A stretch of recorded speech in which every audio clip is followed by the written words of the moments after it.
Hi, everyone, and welcome to this Syncfusion webinar, Successful Remote Working, taking a look at how working remote can be a successful experience. And we'll see how to set up a productive environment, avoid burnout, stay connected with the rest of the team, and plenty more. My name is Carter Harris. I am the Video Marketing Specialist here at Syncfusion, and I will be your moderator today. Our presenter will be Lorenzo Barbieri. Lorenzo is a solutions architect, international speaker, mentor, and author. Along with specializing in cloud-native applications, application innovation and modernization, Azure and Microsoft 365, Visual Studio, GitHub, and Azure DevOps, Lorenzo is also an accomplished speaker, trainer, and a public speaking coach, helping many students, devs, and other professionals and colleagues improving their stage presence to deliver exceptional presentations. And he has been so kind to come and join us and impart some of his wisdom. I guess without further ado, I will go ahead and pass it over to Pastor Lorenzo to start into this presentation. Thank you very much, Carter, for the great introduction. And hi, everybody. Good evening, good afternoon, good morning, depending on your time zone. I'm in Europe, so it's afternoon here. And since I need to speak about successful remote working, I decided, I'm not decided, I was forced, but it was okay because I decided to do this from my living room because I have a problem in my home office and I cannot go to my real office today. And so, but since this is about successful remote working, I want to demonstrate what I'm talking about. So this is really real life remote working experience. I hope that my son will not interrupt us. He's 5 years old and is at home today. So I really hope that he will not interrupt us. But if it will happen, please say hi to him, and I will try to fix the situation as soon as possible. And let's go directly to the content. So set up a productive environment. This is the most important thing for being able to work remotely in a successful way, because now I'm really doing the basics. I have my laptop with my headphones, with mic, and the integrated webcam, and this is working. You can see me, you can hear me. It's not perfect. The lighting perhaps is not great, and the ergonomy of my how I'm seated is not great, but this will take less than 1 hour, and so it can be okay. But if you need to work all the day from home, you cannot simply work from the living room unless you are forced, but I really don't envy you because it's not the right way to do it. If you want to improve your remote working experience or your home office experience, you need some enhancement. For example, I have 2 other monitors on my main studio where I can see the people using Teams, for example, at the moment, and see my slide. At the moment, I'm forced to use only one monitor, and so I cannot see the chat, I cannot see everything. So multiple monitors are essential, not only because I'm presenting, even for a normal Zoom call or Teams call or whatever, it's important having multiple monitors. Of course, a good chair and or a standing desk. I have both. I have a good chair and a standing desk, and the standing desk is my favorite when I need to present or when I need to stay active during the calls. The chair is useful when I need to read or when I need to think about something, or when I need to participate in a meeting that could have been an email and it's a boring meeting. I will turn off the camera and I will try to don't get asleep on the chair, but it can happen. And so this is why I bought combination. And really, you have to plan ahead when you're working remotely, how many meetings you need to attend and where you need to attend them, and also the level of energy that's required from you. And this is why I have bought a good chair and a standing desk. The standing desk even allows for example, to use a walking pad behind it. It's the picture is not me, but it's a friend of mine that decided to share the picture with me. The picture is will be included in my forthcoming ebook that I'm publishing with Syncfusion, and it will be published soon. And it will be about remote working, successful remote working. And I asked for my friend for this picture because during a call that we were doing together, he was on his standing desk. He custom made a standing desk and is using a walking pad. And this is important, speaking about the level of energy that I already introduced. It's really important to measure a level of energy. I really like to do remote presentation standing because my energy levels will be higher, and also the way the webcam will picture me, it will be better when I'm standing instead of when I'm sitting down. But at the moment I cannot, and so I need to adapt. Another thing that it's really important when you are working remotely, especially from home or from a dedicated office, is a docking station. So you can go there, attach, connect your PC or Mac or whatever, your tablet, and everything, the monitor, the printer, scanner, the external hard drives, whatever is already connected, the external microphone, whatever is already connected. Of course, depending on your job, printers and scanner can be printer and the scanner can be really important. And I have friends that put outside of their home office a busy light connected directly to Teams or to Zoom, and but they have children that are older than mine, because my 5 years old will simply ignore the green light or the red light.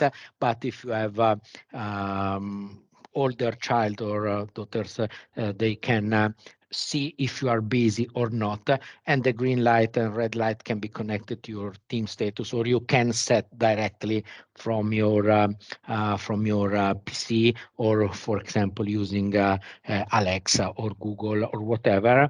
And so people will know that they cannot interrupt you. It's like an on-air sign that you see in during broadcasting shows or whatever. And I really find that it will be useful in the next future when my son will grow up. And also, for example, a webcam cover can be useful in some situation, because when you're working from home, not all the time you are protected by the corporate network. Sometimes your PC can get infected. Sometimes you can be forced to share personal or you forget to turn off the webcam or whatever. And having a physical, it's really simple. It's a sticker that you put on your webcam with a little window, and the webcam cover can save your life sometimes. It's not, these are all enhancements you can do as I'm doing it right now in the basic configuration, but I find that these enhancements can be really useful. And there are other options that you can use when you present remotely. For example, now all the remote presentation software and remote call software like Teams or Zoom or whatever, all they have the ability to, or WebEx or whatever, all they have the ability to use a custom background or use a blurred background. But if you want a professional appearance, you can go with a green screen and use a dedicated software like OBS Studio or whatever, or sometimes it's already integrated in the presentation software. And if you don't have enough space for a real green screen, you can buy a green screen that you can put behind your chair, and it will be work.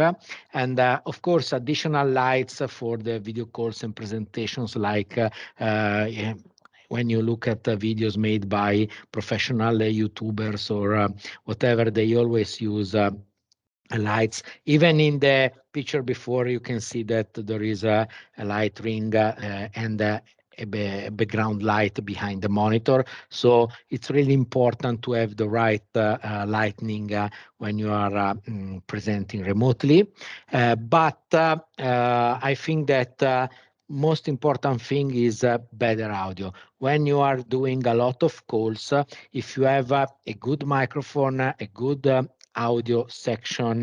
It can be an external mic. It can be even an audio processor connected to your PC. It will change dramatically the experience for people that are interacting with you. And if you have a limited bandwidth, sometimes it can happen that at home there are outages or limited bandwidth or whatever. Go for the audio and not for the video. Perhaps turn off your video and dedicate all the bandwidth for the audio, because people can stand not seeing you, but if the audio is crap, if the audio is noise, if the audio has a lot of interruptions, a lot of blank parts, it's really a problem. So go with for a better audio. I bought a mic, a semi-professional mic, USB one. No need for an external processor for me, because I don't have a noisy environment at home. So my semi-professional mic without the audio processor can be enough. If you have a noisy neighbor or noisy house or whatever, or if you are working, for example, in a co-working space that is noisy, you can buy even a small audio processor that will take away all the background noise, or you can do it in software, but it will use CPU cycles, and sometimes it's not good.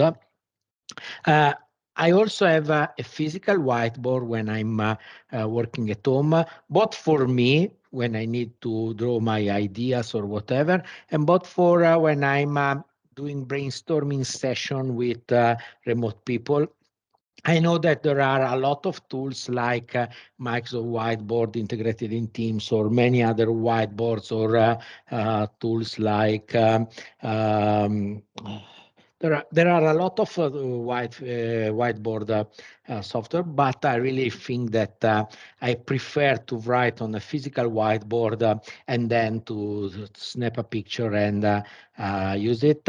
I also have a Surface Laptop Studio, and when I have multiple monitors, sometimes I draw directly on the screen using the pen, and the Surface Laptop Studio is great because you can take your video, you can put it down, and you can start writing on it without having to disconnect or without having to move all the other parts of your desktop, of your desk. But I really like also to use a physical whiteboard. I'm in the office. I have a Surface Hub, and that it's great, but at the moment is a little bit expensive for me to use it at home. Perhaps in the future, when devices like that will be less expensive and can be useful also for professional people that are working at home, it can be a great idea to have something like that, to use like a physical whiteboard, but with all the power of a software whiteboard. And another part that is really, really important if you do a lot of calls or if you present remotely is to have a programmable controller. There are many ones that you can find it on Amazon or wherever. I posted a picture of a programmable controller that a friend of mine, Walter, has put on GitHub. And I will in the upcoming book, you will find all the links, but I will also share all the links with Carter, so you can add them to the blog post afterwards.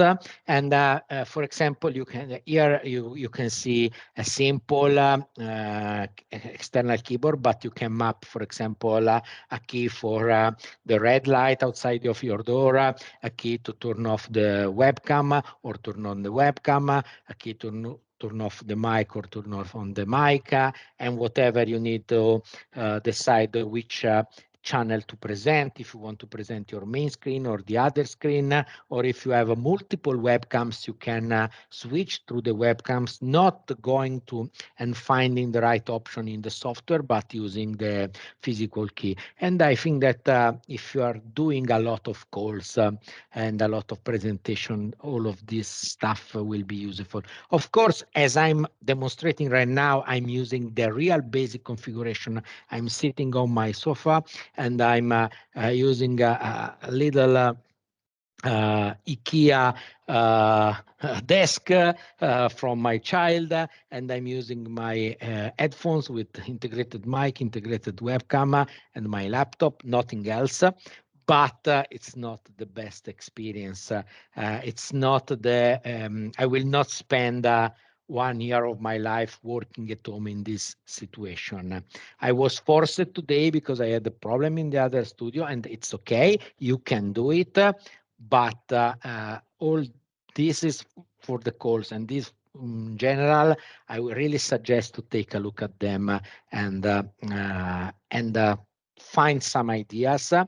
And of course, I'm talking about hardware right now, but you also need something to take with you when you are going to work remotely, but not in your place. So, for example, when you are going to customers or when you need to go and work in a shared environment that it's not your typical, if you are working in a co-working environment, if you have a fixed place, you can put all your stuff there. But if you, for example, if you need to work from a bar or from a restaurant, or from you ask one of your customers to if you can do some work before the meeting or after the meeting and before going home, you really need something that will help you.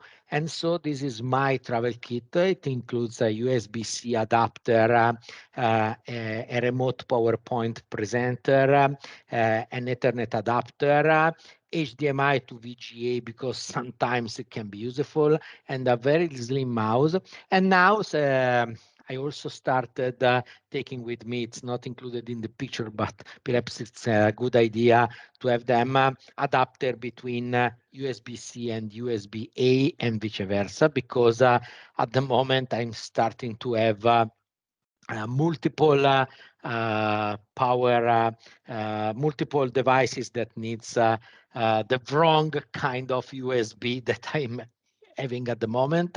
And so I found that having 2 or 3 adapter can be useful. And also I bought a memory stick that has on one side the USB-A, on one side the USB-C. So for example, I spoke about Surface Hub. I can connect to my Surface Hub or to my Surface Laptop Studio with a USB-C, and I also can connect it to the Mac or whatever. But sometimes you have an old PC with a USB-A, and so with that memory stick, I can connect everywhere. Let's speak about software, because hardware is important when you're working remotely, but software is even more important. You need to really know your software tools. For example, your mail, calendar, and task tool, you need to configure them on your PC and on your mobile. You need to really configure the do not disturb times for this kind of software, because you don't really want to work 24 hours per day.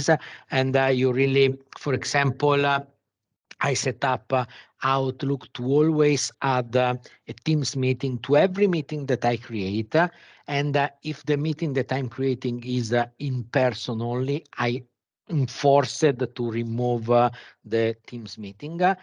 If it's can be if the Teams meeting is added, people know that they can join remotely. Sometimes it's better that you ask for confirmation because, for example, if I invite only one person and I go directly to the office and only that person stays at home because she sees that you have a remote option available, perhaps I could have stayed at home too. So if there are a lot of people, you can use both. If there are few people, better check. But use the option that in the last 2 or 3 years, even especially after the pandemic, all the software have added to really have a better remote options for the software, especially for mail, calendar, and tasks. For example, I'm from Microsoft, but I'm speaking about Outlook and Teams because I really know them. But I also know that, for example, Gmail or Zoom have most of the options. So please forgive me if I'm speaking about Microsoft tools, but it's just because I call the tools by the name. So for example, in the Outlook, I set up that all my meetings are 25 or 50 minutes long and not 30 or 1 hour. So I have a 5-minute break between the multiple meetings. If I have many meetings in a row, I can have a 5 minutes or 10 minutes break between them. And I even configured the tool to set up automatically time to read the emails, to have sometimes for me to recover, sometimes to relax, and sometimes to study. Automatically place it in every week of my year, and then I can move these appointments, but I created them automatically. Know your web conferencing and communication tool. For example, know how to turn on and turn off the mic, turn on and turn off the webcam, and know how to properly share the screen. For example, I'm so used to share my screen instead of to share the content that I forget to share the content and I'm not seeing the Teams window. I'm only seeing PowerPoint at the moment. If in Teams I have shared the PowerPoint files, I can see both. And so I'm so used to have multiple monitors that in the basic situation, I shoot over my feet because at the moment I cannot see the Teams screen. And so, but I know that Carter is online and he is taking care of the Q&A and the chat if there are some messages, and I will take a look at them at the end. But this is a clear example of knowing your software tool. When you need to work remotely, it's really important that you have a corporate or a personal account on document sharing and signing tools, because you need to work with other people, and faxes and printing emails and signing them and scanning them is so last century. So really think about in using or in checking the different document sharing and signing tools.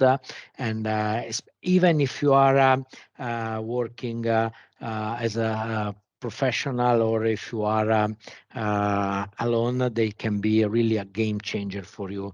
I have set up a personal account on one of these services, and I'm using not a lot of times during the day, but sometimes during every month, and it's really, really important to have this kind of tools.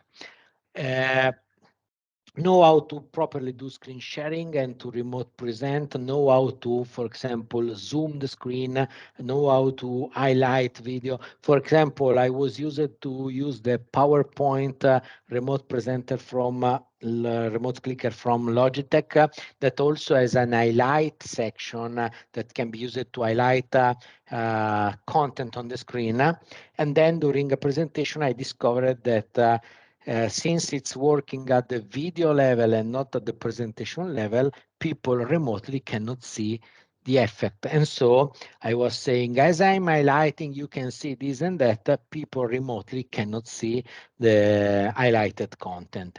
And so this is really important. Try your tools, try the tools that you are using before the presentation.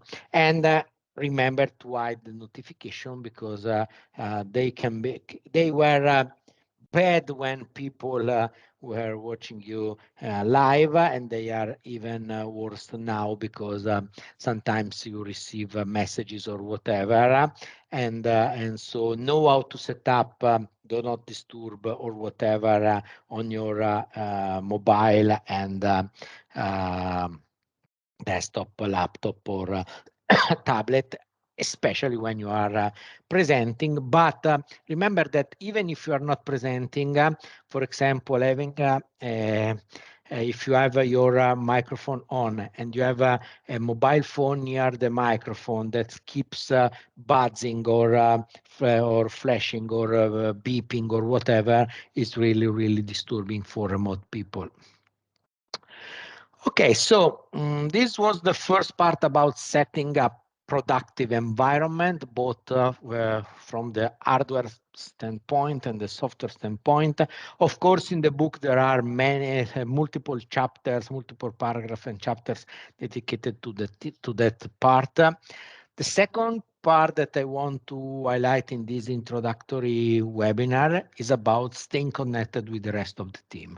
Unless you are working completely solo, and even in this case, you need to connect with somebody that can be an extended team or can be some people that you trust or whatever. But if you are working in a company that allows remote working, especially full remote people, you need to stay connected with the rest of the team.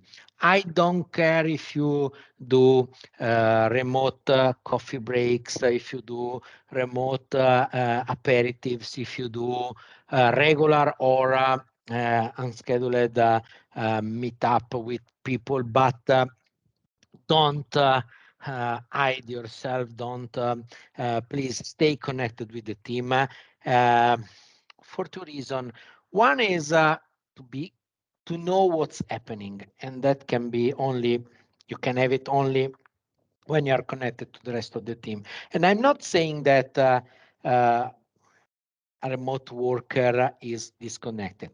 A remote worker is disconnected only if he or her disconnects from the rest of the team. I worked a lot of time completely remote. I went to the office 2 or 3 times per year, and I felt completely connected to the team. Then I worked in other teams where I went to the office every day, but I didn't feel connected. So being remote, it's more difficult, but it's not impossible to connect to the rest of the team.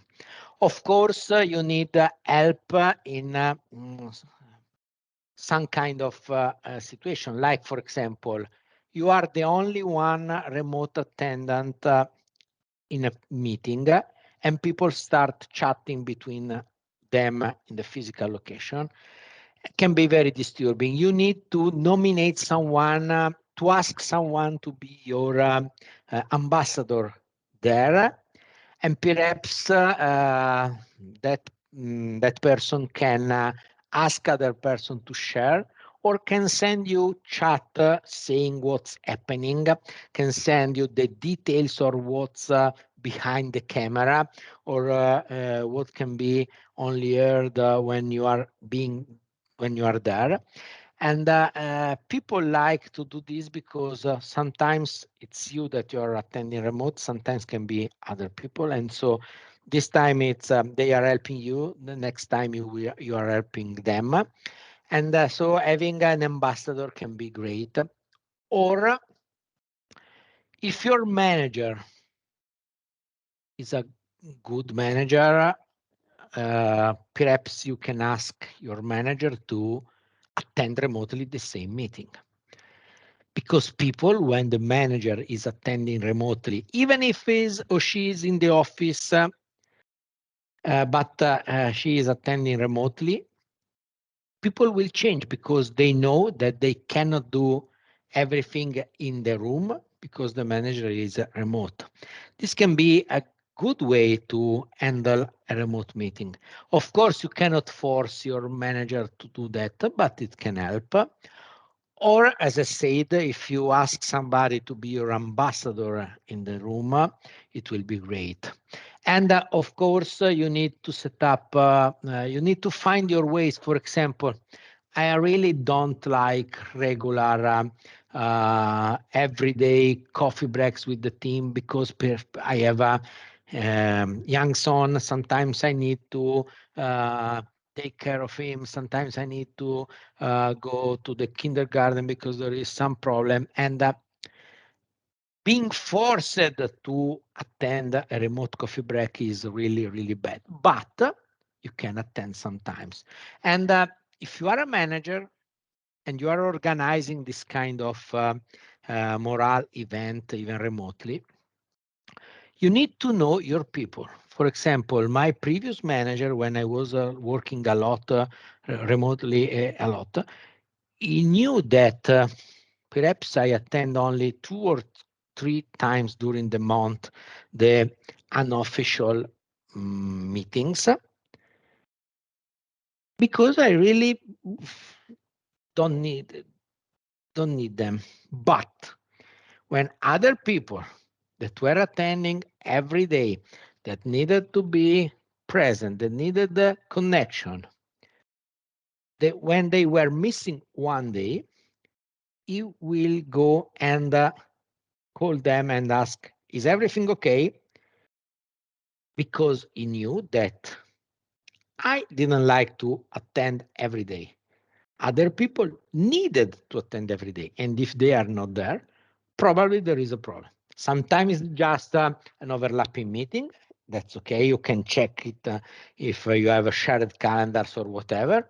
Sometimes something is happening, and not being there can be a sign of a problem that it's arising. So really know your people. I'm talking a lot about these topics in the book, both from the remote worker perspective and from the manager perspective. I shared my experience, but I've interviewed more than 20 people that were doing very different remote jobs. Somebody like me were doing remote work before a lot before the pandemic, and some people that were forced to do remote work during the pandemic, and then that went back to the office. The minute that they can go to the office, they went back. But I asked a lot of feedbacks about this chapter because there is a lot of ways to be connected to the rest of the team, to work remotely from a human perspective, not from a tool or from process perspective. And so this is really important, and I spent a lot of time in the book talking about this. Don't be afraid of interruptions. And as I shared, my son is around. He is not yet interrupted. Also, perhaps it can be I can avoid this kind of interruption, but don't be afraid of it. Perhaps you can share it in advance, as I've done, because I'm not in my best situation. I'm not in my studio with my multiple monitors, with my locked door, and so perhaps interruption can happen. If you know that they can happen, you can share it in advance. Sometimes I start a meeting saying, "Hi, I'm working from home today, and I'm expecting a package from Amazon, and and so if it's really important, if the bell rings, please bear with me taking 2 minutes to take it." So people knows that you are working from home. People know that there can be interruption. Of course, I will try to avoid that. Of course, if it's an important presentation, I instruct my wife, if she's at home, to go and take care of the whoever rings the bell. Of course, I'm trying to be as professional as possible, even working from home, but don't be afraid of interruption, especially if you are taking work home. If you have a dedicated remote space, not in the office, it's better because you can lock the door or whatever. Sometimes in the 2020, I was doing a remote public speaking course. And at some point, my wife was outside with my child. And at some point, something like a small tornado. I'm not joking. I'm not. I don't really know the term, but I've started seeing a lot of wind, a lot of things throwing in the air, and I have to ask people to anticipate the the coffee break of the course for 30 minutes before the planet time, because I need to go outside and help my wife taking care of my son and of all of his toys. Because really there was a small tornado near my house, and sometimes it happens. It happens even when you are at work, but of course it can happen more when you're working from home. So don't be afraid of interruption. Try to anticipate them, and people will understand. In every case, people will understand.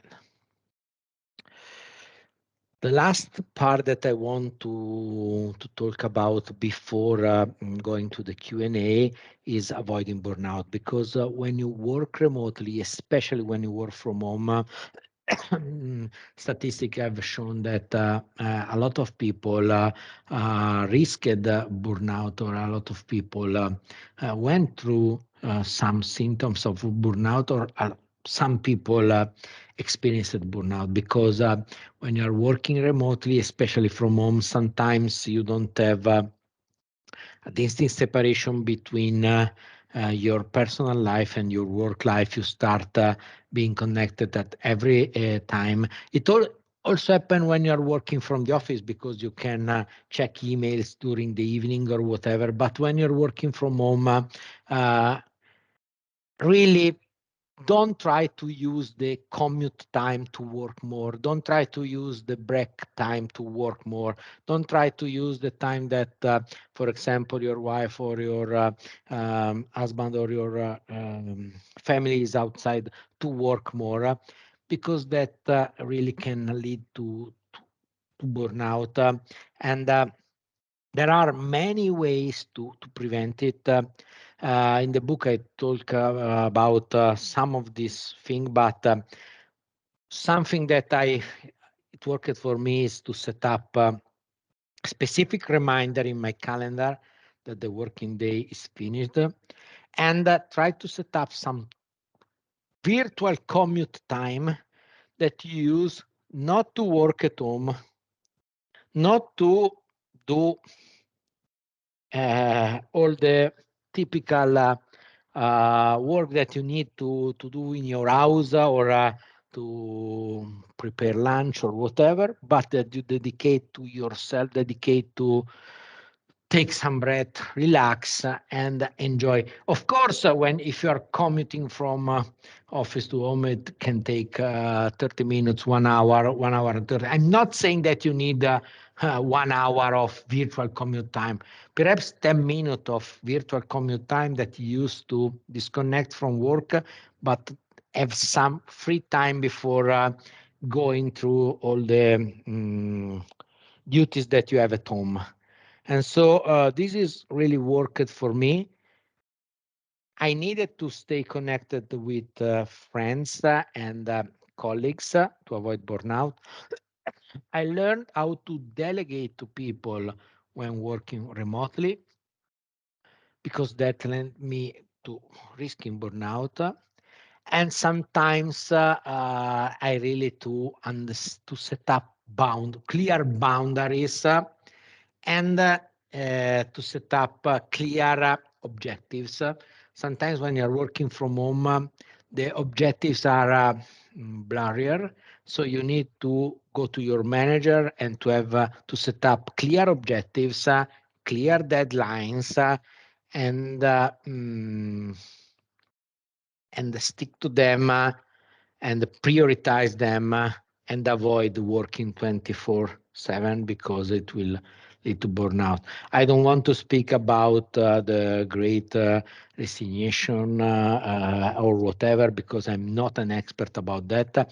And not if you are if you have mild or if you have burnout symptoms, please go to a specialist, please go to a psychologist, please go to a therapist because burnout is a serious issue, is a serious condition. I'm not a doctor, and so I'm just talking about my experience with that.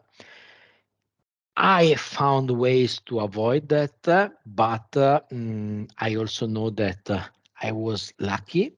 And during the bad days of the pandemic, especially in the winter of 2020, I also searched for some professional help to avoid burnout, and it was really, really worth the time that I spent there. So, last thing, I promise, beware of cultural differences because for some people, working remotely can mean something, can mean a clear separation of time between work and home.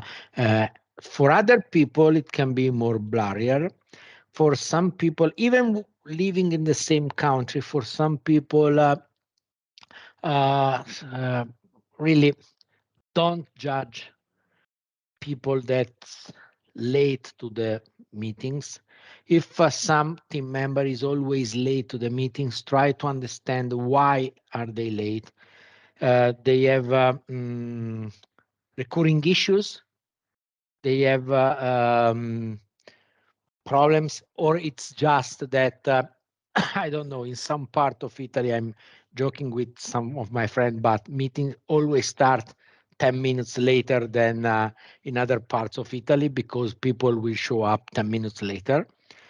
And so I know that when I'm planning with some customers, I know that I have the five first minutes of a meeting that I can use to check emails or do whatever because somebody will be missing and I don't care. I plan for that. So if you know that there are some, I'm speaking about cultural differences, but some habits, some attitudes, something that can be different because working remotely allows companies and you to work with people from different countries, different time zones, different cultures. Take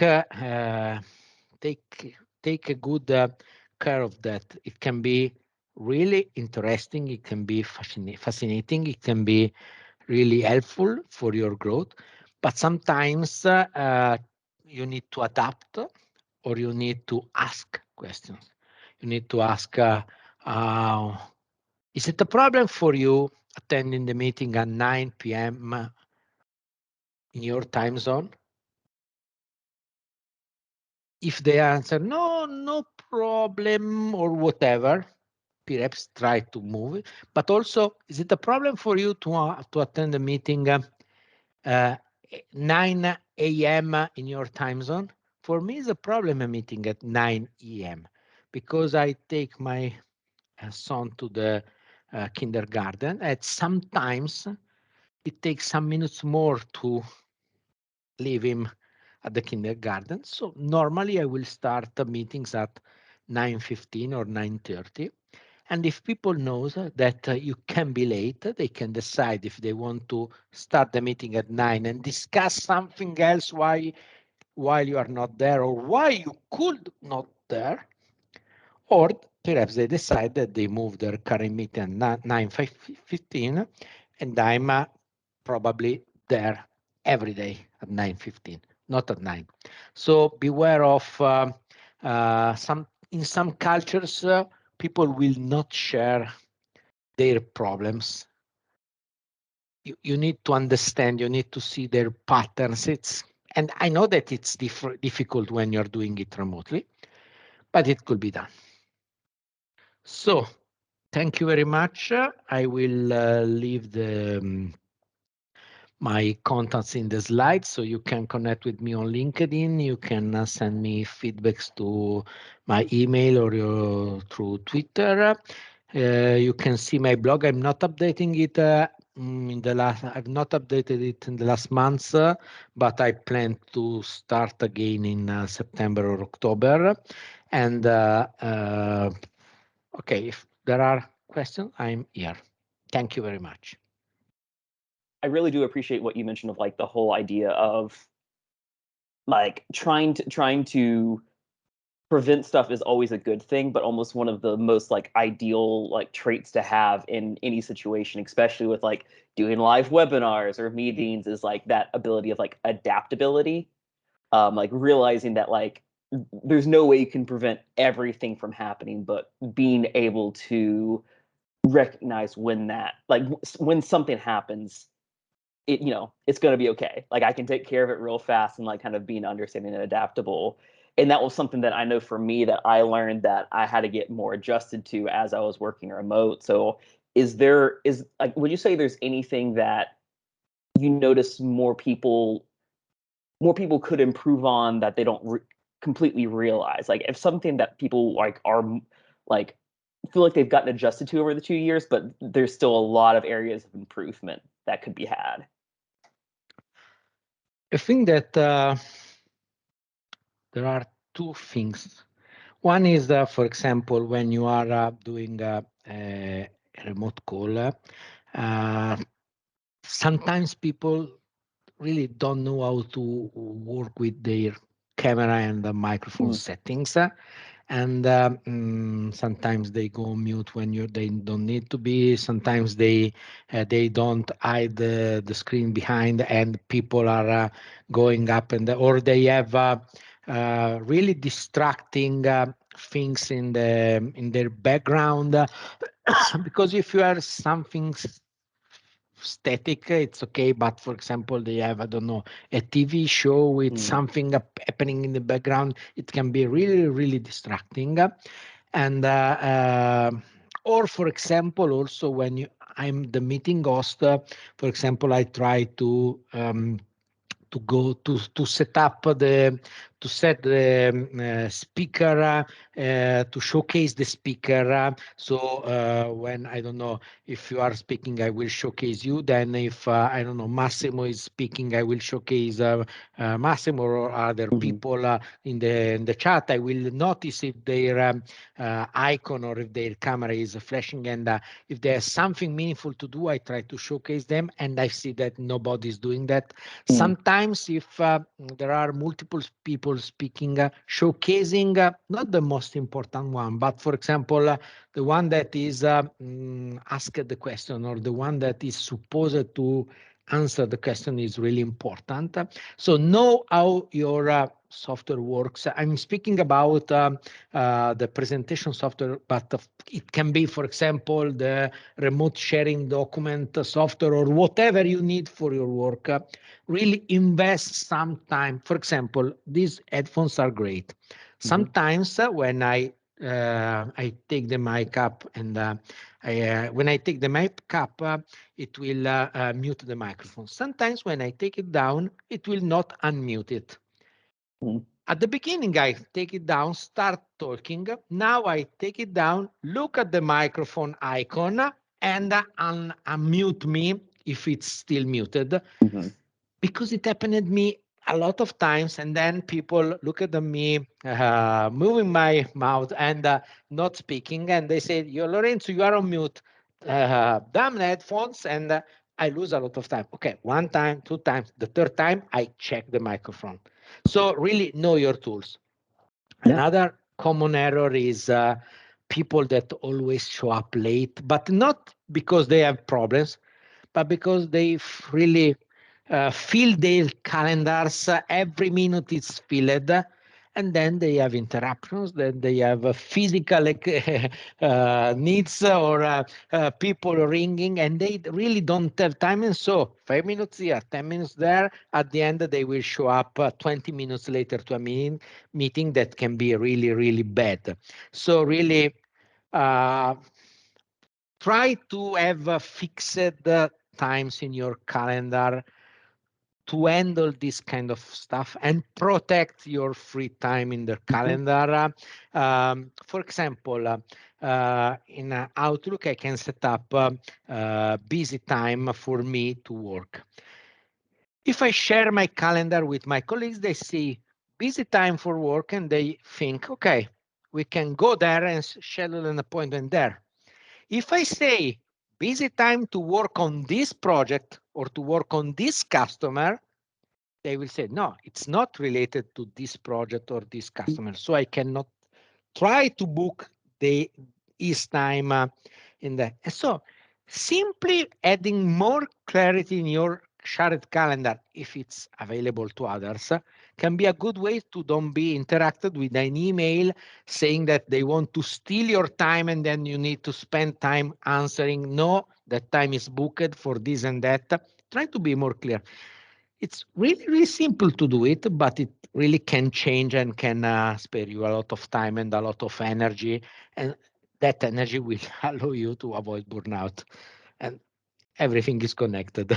Yeah, no, I feel you. It's like kind of like what you're saying. Like it's everything is connected in this regard. Like a lot of it has to do with like adapting to like the situation, and also like I know I like one of my biggest struggles was I think I have a hard time like stop working. I have a very Rolling Stone type of approach when it comes to getting work done. So like I usually just keep doing stuff, and I know in the office it was easier to kind of like find stopping points because I would have to get up to go to the meeting, or I'd have to do that things like that. But once I started working from home, I noticed that like I was not really taking many breaks because I didn't have as many like things that I had to get up and do. Everything was on my computer, and like I it was like that moment I had to realize like, oh, I need to like taking those breaks are helpful for me, but also for, like you're saying, the people that you're going to be joining these calls with, because it allows you to refresh. It allows you to have that separation of like, I know like during this time, like you said, like you mentioned to your wife, like, hey, I'm on this call. If you can take care of this, you can. I have my girlfriend that we do the same. Like when she does a video call, she's like, hey, just letting you know I'm on a video call. Can you watch the puppy? And I'm like, yep, I got you. You know, like that kind of stuff. It's very helpful to kind of get into that like new swing of things, and like respect your time so that way you are getting the best of your time when you like have it. Yeah. Yeah. No, I think that's great. But Lorenzo, I just wanted to thank you so much for joining us today. I know I learned a lot, and I felt like, in coming from a person that's like, I've been doing this for 2 years now, and I even did it before I started working remote, like started during the pandemic, and I feel like I got a lot of information out of this. So I really appreciate all your time. Thank you very much. And if there is some people that are shy, they can write me, and I will really happy to answer the emails. And when you will read the book, I really hope that you will read the book, and or you all.